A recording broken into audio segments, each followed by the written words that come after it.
everyone. I am sure all of you are enjoying the amazing digital world full of fun, games, communication and of course knowledge. Did you know that India has the second largest number of internet users in the world?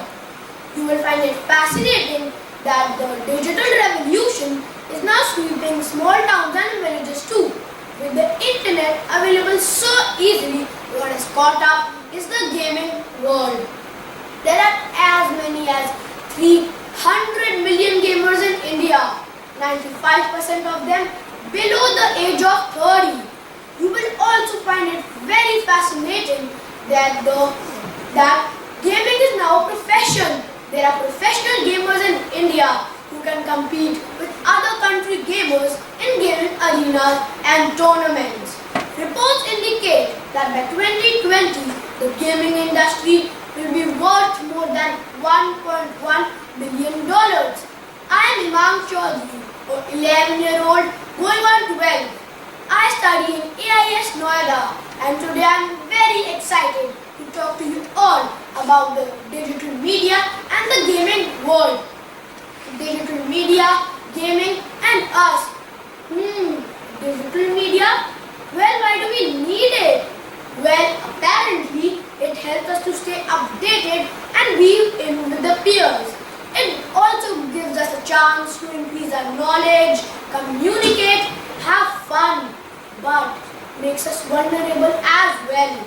There are risks if which we do not keep in mind. We may just end up getting into big trouble. As a learned man has said, with power comes responsibility. We preteens are so excited to be a part of the digital world, the adult world, which I have been waiting to join since like forever. My first step in was to start playing some games on my mom's mobile. Yes, I have not been lucky enough yet to get a mobile phone of my own. Anyway, I often heard kids talk about PUBG and how much fun they were having. So, I downloaded the game and was happily playing. Suddenly, I heard some choicest abuses through the phone. My dad was working near me and came to me all startled. He took the phone into his hands. That is, my friends, when we realized that there is a game of multiplayers out there and people can just join in randomly. I was told to delete the game immediately, which I did. As hearing up those words, I was shaken too. That is when I had a long session with my parents, reinforcing what I had heard them say, but realized that it was not to scare me, but I really needed to be careful while playing games, especially the ones with multiplayers. So friends, there disappeared my games of playing any random game with complete freedom. It turns out there are a few more years for me to reach the adult milestone.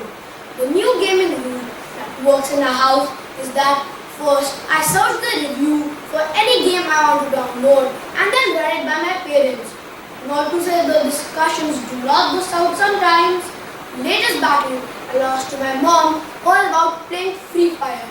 This game has been rejected by my mom being aggressive and violent. My attempt to suggest that everyone around me is playing them also got no results. Honestly, after the PUBG fiasco, I cannot take the risk again. So lesson number 1 being learned that we should be more informed about making our choices. Not good enough that everyone around us is doing it. And lesson number 2 is listening what our parents have to say. It does have its benefits.